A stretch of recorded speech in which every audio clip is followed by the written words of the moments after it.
नमस्कार मंडळी, आज आलोय आपण आपल्या शेताच्या कडेला असणाऱ्या आपल्या मित्राच्या सोयाबीनच्या प्लॉटवर। हे त्यांनी टोकन पद्धतीने लावलेले सोयाबीन आहे।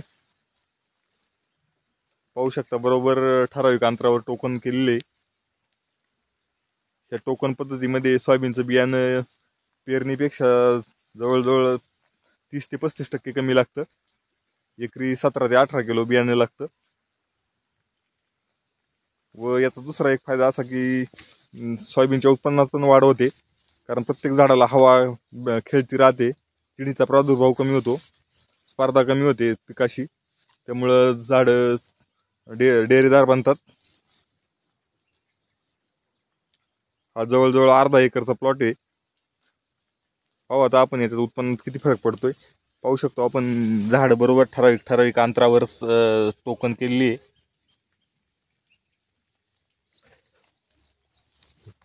यंदा पहिल्यांदाच आपल्या जवळ कोणतरी टोकन केलेले, नाहीतर इकडे सरासरी सर्वच जण पेरणी करतात।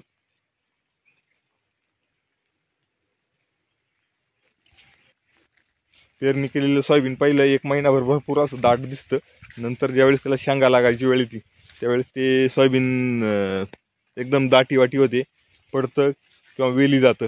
पण या सोयाबीनमध्ये असं कोणताही प्रकार होणार नाही असं दिसतंय।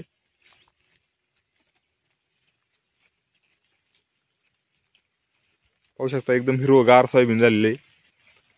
आता आपण याची काढणी केल्यानंतर पुन्हा काही व्हिडिओ बनवू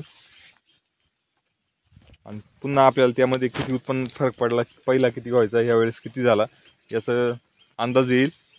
पण निश्चितच याला उत्पन्न जास्त होईल, कारण झाडं डेरेदार होणार, फुटवा जास्त होणार, फुलांची आणि शेंगांची संख्या वाढणार। अशा शेतकऱ्यांनी नवीन नवीन पद्धतीचा अवलंब केला पाहिजे।